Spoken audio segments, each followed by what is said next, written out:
If you are new to tuning, watch this video with your parents. Tuning takes practice, so don't worry if you need to watch this video several times. And make sure to watch the video all the way to the end before you start tuning your instrument. Instruments need to be tuned every day. If you are careful with your instrument, you may only need to make small adjustments. But if your instrument is new to you, there's what's called a breaking in period, where you may have to tune your instrument a lot for several days, sometimes a week or 2 weeks, until your instrument settles. And then you'll only have to make small adjustments if you're careful with your instrument. These are the fine tuners. These are what you use for everyday tuning. Your instrument probably has 4 of them, while mine only has 1. They make small or fine adjustments. These are the pegs. These make large adjustments. Make sure, if you've never tuned before, let your parents use the pegs if you need to. Why would you need to use the pegs? Well, maybe your fine tuners have been adjusted so far that you can't move them any further. So you will need to loosen the fine tuners and then make the adjustment with the pegs. Another reason you may have to use your pegs, or maybe your instrument's so far out of tune that your strings are really wobbly and loose, and you would have to make the adjustment with the pegs to get the pitch close. When tuning with the fine tuners, remember, lefty-loosey, righty-tighty. Right, tight will make the pitch go higher. Left, loose will make the pitch go lower. When tuning with the pegs, you usually want to hold the instrument so that the strings are facing you. If you turn the peg towards you, it will loosen the string and make the pitch go lower.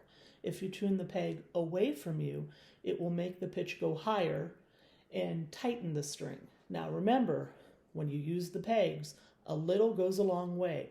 Think about adjusting them in millimeters. Most of our pegs are called friction pegs. That means the only thing that's holding them in place is the friction between the peg and the instrument. So when you turn them, you also have to push in to make sure that the peg sticks. So I usually have one hand on the body of the instrument and the other hand on the peg. I will play the pitch so I can hear how much I'm adjusting. And as I'm moving the peg, I'm also pushing in. So I'm creating equal pressure of this hand pushing towards my other hand as this hand pushes towards this hand to create that friction.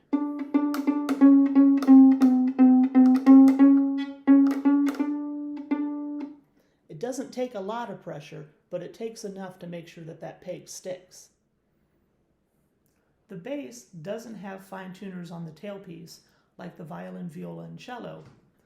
They have fine tuners up where the pegs should be. So these usually are called gears or machine heads. They work the same way. If the instrument is facing you with the strings, it is still lefty-loosey, righty-tighty. However, it is backwards if this instrument is facing away from you. So sometimes that can be tricky because eventually you are going to be tuning it with the instrument facing away. But by the time you do that, you'll probably have a pretty good grip on tuning your instrument. There are several free tuners on the App Store. You just have to search for Violin Tuner. And it doesn't matter if you're trying to find a viola tuner or a cello tuner, they're all the same. So we're going to start with this one, and this is what it looks like in the App Store. So let me open it up, and here's what it actually looks like. So we do have a button that if we push this button, it will actually play the pitch. And eventually you will be matching pitches, but when we first learn to tune, we're going to use the tuning fork, which listens to you and tells you what pitch you're playing. So you'll notice it's going to start moving around when I talk because our voices have pitch. A couple things you want to look for. First of all, this number 440. Okay, that's our calibration pitch that we tune to in America. So you always want to make sure it says 440. And if it doesn't, that's what these plus minus signs are for. So you can change the calibration, but we want to tune to 440. The next thing you'll notice is that it tells you what pitch it's hearing. So you want to make sure that you're tuning to your string. So if you're tuning to your A string, make sure it says A, not A sharp or A flat, but just plain old A. Then we have some lights and a needle, and the lights and the needle are doing the same thing. You want the needle to be on 0 and the green light to be on. That means your string's in tune. If the needle or the light on the left is on, your instrument is too low, it's flat, so you're going to have to turn the pitch up, which is righty-tighty. If the needle is too far on the right, or this light is on, the pitch is too high, you're going to have to turn it down, or lefty-loosey. So let's see what it sounds like when I play an instrument along with it.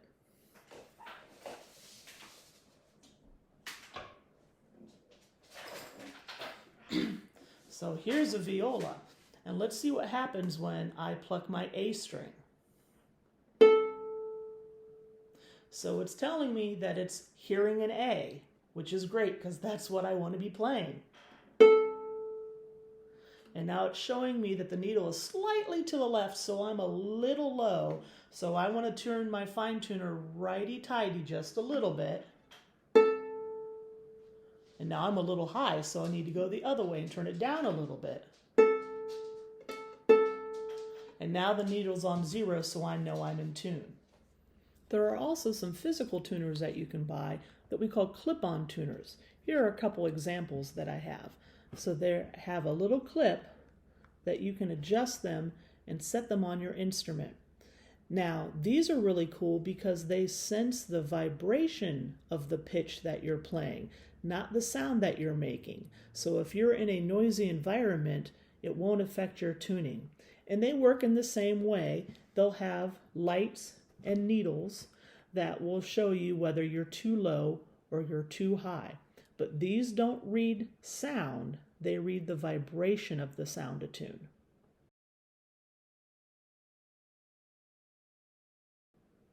This is the viola. The strings for a viola are the A, D, G, and C. Make sure you follow the strings up to the peg box so you'll know which string is assigned to which peg. The outer strings go to the bottom pegs. The inner strings go to the top pegs. The lower strings are on this side of the instrument, and the higher strings are on this side of the instrument. So let's tune our viola. First of all, I'm going to hold the instrument on my knee in front of me with the strings pointing towards me so I can very clearly see which fine tuner and which peg goes with which string. I'm going to start with my highest string, my A string, and let's see what the tuner says. So the needle is coming to the left, which is the flat side. So it's telling me that my instrument, my A, is too low. So I'm going to have to turn it up. So that means righty-tighty with my fine tuner.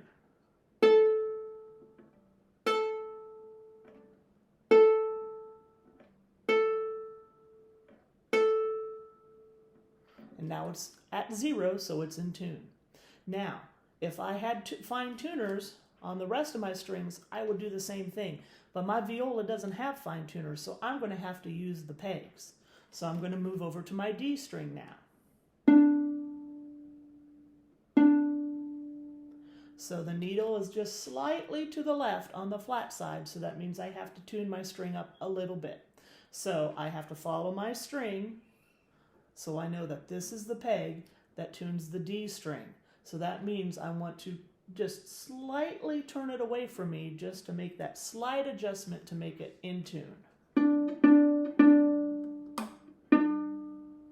Wow, notice how far that jumped and I barely moved the peg. So I have to loosen it and turn it towards me now.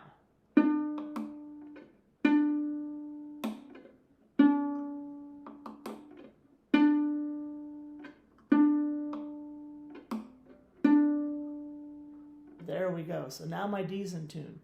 Now let's go to our G string. Same thing. I'm going to follow my string up so I know which peg to turn.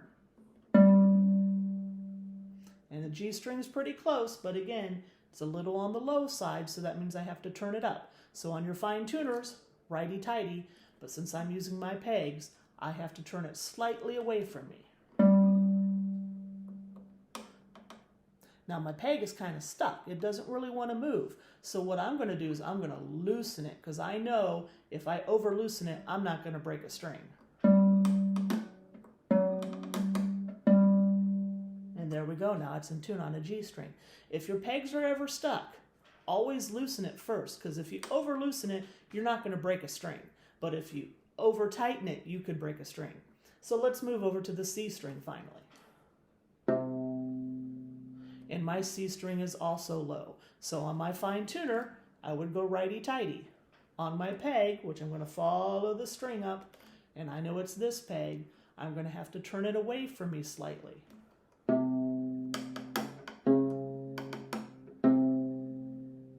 And now my C string's in tune.